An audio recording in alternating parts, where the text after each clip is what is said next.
También hace poco, Mauricio, le cuento que lo tengo acá, las reacciones del ministro designado del Interior, Rodrigo Lara.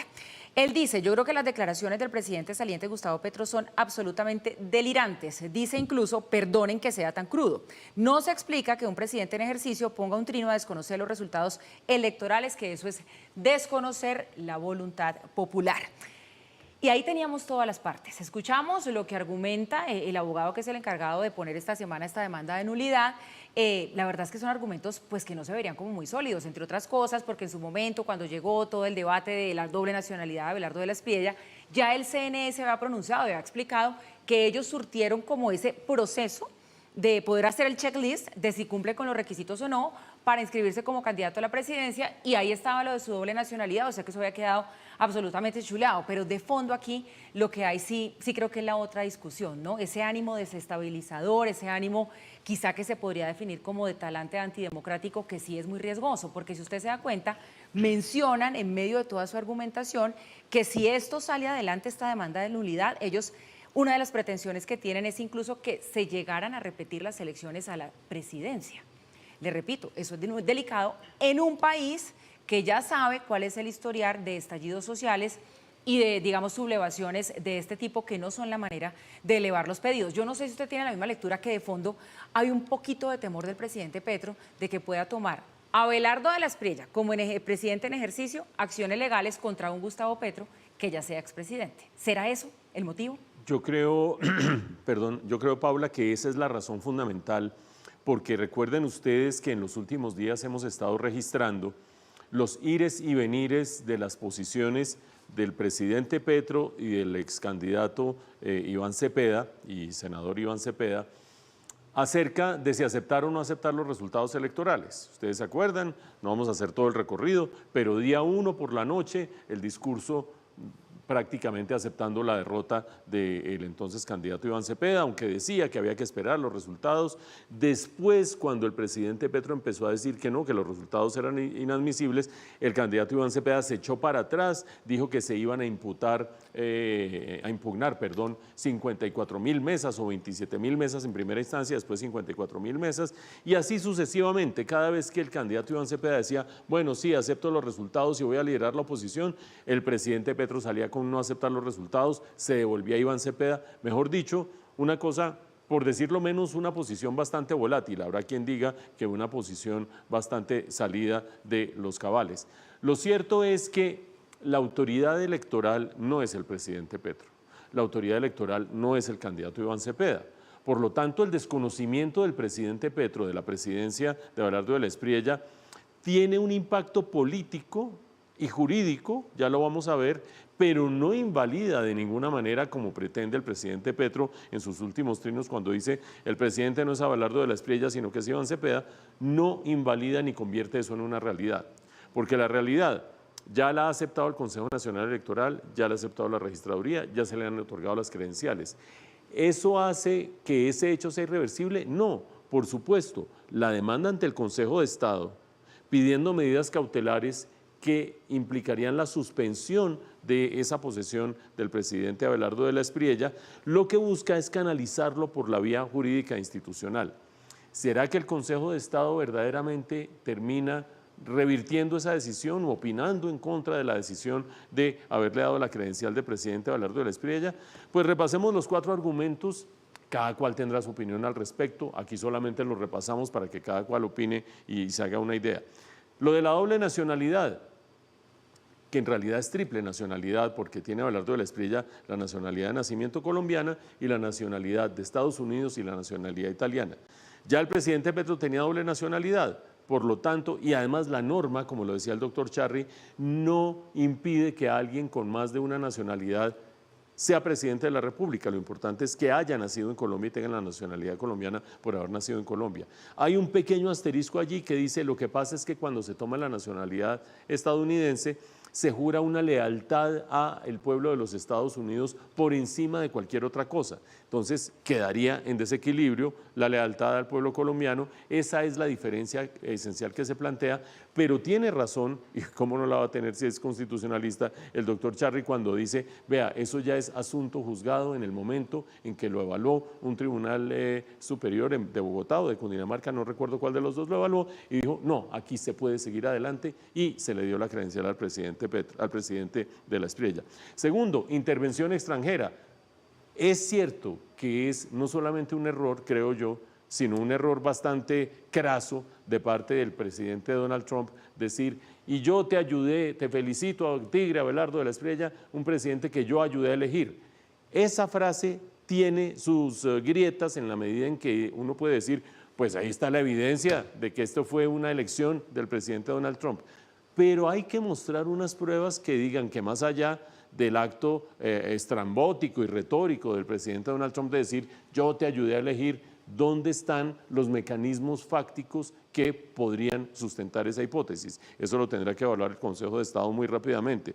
La coacción al votante, tercero de cuarto, y ya voy a terminar, la coacción al votante porque se dijo en su momento que vamos a destripar a la izquierda, que la izquierda es un cáncer que hay que erradicar, etcétera, etcétera. Es un lenguaje bastante salido de tono y es un lenguaje bastante pendenciero. Ahora, ¿eso hace que la gente vote más por De la Espriella o menos por De la Espriella? Yo francamente creo que es como equivalente a decir y salgamos a las calles si son esclavistas, si son fascistas, si son no sé qué, sobre todo cuando el presidente no estaba de ninguna manera autorizado para participar en política. Entonces digamos que allí el Consejo de Estado tendrá para escoger de un lado y de otro y sobre todo habría que demostrar que un votante votó por Abelardo de la Espriella porque él dijo que el cáncer de la izquierda y qué sé yo. Es difícil demostrar eso. Y finalmente lo de las irregularidades, especialmente el que no se hubiera hecho un escrutinio de los votos del exterior por parte del Consejo Nacional Electoral. Puede ser que allí haya algo, puede ser que si el procedimiento fijado normativamente establecía que ese fuera lo que había que hacer y no se hizo, puede ser que el Consejo de Estado repare en ello. De cualquier manera, lo clave en ese caso es saber, por ejemplo, si el Consejo de Estado evalúa paralelamente la cantidad de mesas en el país en que hubo 100% de los votos por el candidato Iván Cepeda, coincidiendo con zonas de problemas de orden público. Ahí también hay una cosa que habría que revisar a fondo y no sé si el Consejo de Estado ahora se vaya a devolver a revisar lo uno, lo otro y lo demás allá. Habrá que esperar, como es medida cautelar lo que se está pidiendo, el Consejo de Estado fallará muy pronto, esto no se demorará meses, entre otras cosas porque sería ridículo, se demorará cuestión de días y ya veremos en qué termina ello. Pero lo cierto, Mauricio, es que sí no se ve fácil el camino para esa demanda de nulidad, ¿sabe? Y déjeme sumarle algo cortito al que parecería ser como el temor que podría tener el presidente Petro de las acciones que podría tomar Abelardo de la Espriella una vez sea presidente y que serían también una de esas razones por las cuales se está reaccionando de la manera que lo está haciendo, porque no reconoce, sí reconoce y ahora vamos en demanda de nulidad. Se conoció ese comunicado, Mauricio, que confirma que hubo reunión de Abelardo de la Espriella con miembros del gobierno de los Estados Unidos el fin de semana, eso fue en Barranquilla. Mira, ahí tenemos nosotros el comunicado. Eso fue el viernes, pero nadie supo hasta que se hizo público ayer en la tardecita lo que ustedes están viendo ahí en pantalla. Hablaron de comercio, sí, digamos que hasta ahí nada extraño, pero también hablaron de crimen organizado, de seguridad. Hubo funcionarios, Mauricio, del Departamento de Estado y del Pentágono. De modo que esto una vez más confirma que esa cercanía de Abelardo de la Espriella con el gobierno de Estados Unidos pues es clarísima, no se puede poner en duda. Así, el presidente Trump pues cada 2 días salga a decir que es que Abelardo de la Espriella ganó porque él lo apoyó. Pero de que hay cercanía y eso también inquieta al presidente Petro. Por supuesto que hay cercanía y evaluémoslo en 2 dimensiones. La primera de ellas, ¿es algo irregular que haya cercanía de un gobierno con otro gobierno? Pues por supuesto que no. Colombia es el país de América Latina que más estrechas relaciones ha tenido con Estados Unidos por más de un siglo. Esa ha sido la directriz fundamental de la política exterior colombiana, tanto que se habla de la doctrina del respice polum, mirar al polo, y mirar ese polo es mirar a los Estados Unidos. Y es una doctrina que tiene más de un siglo, así de simple. A veces se ha desviado un poco buscando los no alineados, buscando mirar a los pares más, o se ha alejado mucho como bajo el presidente Petro, pero digamos que no es nada nuevo que los gobiernos de Colombia tengan cercanía con los gobiernos de Estados Unidos, para bien, para regular o para mal, dependiendo de la lente con la que ustedes lo miren. No estoy diciendo que así deba ser, estoy diciendo que así ha sido. Por lo tanto, no me parece raro que haya esa clase de reuniones. El punto es, ¿las reuniones se dan en el marco de la ley o no se dan en el marco de la ley? Primera interrogante. Segundo interrogante, ¿las reuniones se dan para cuestiones que se están ventilando entre los dos países por encima de la mesa o se dan por debajo de la mesa? Y tercer punto, y muy importante, ¿restringe eso la soberanía del país o no la restringe? Bueno, estamos hablando de un presidente electo, ni siquiera de un presidente que se haya posesionado para responder por lo menos dos de esas tres preguntas. Habrá que ver cómo se hace el ejercicio de la política exterior hacia adelante. Pero sí es cierto que mientras tanto, el gran termómetro para medir cuál es la retórica del presidente Petro, cuál es la posición del candidato Cepeda, hasta dónde se mueve el partido del pacto histórico en esta confrontación que tiene Casada con el presidente electo, es la posibilidad de judicializar al presidente Petro y eventualmente extraditarlo a los Estados Unidos. Cosas que, insisto, a mucha gente le parece que esto es absurdo, que se inventan eso y que qué sé yo.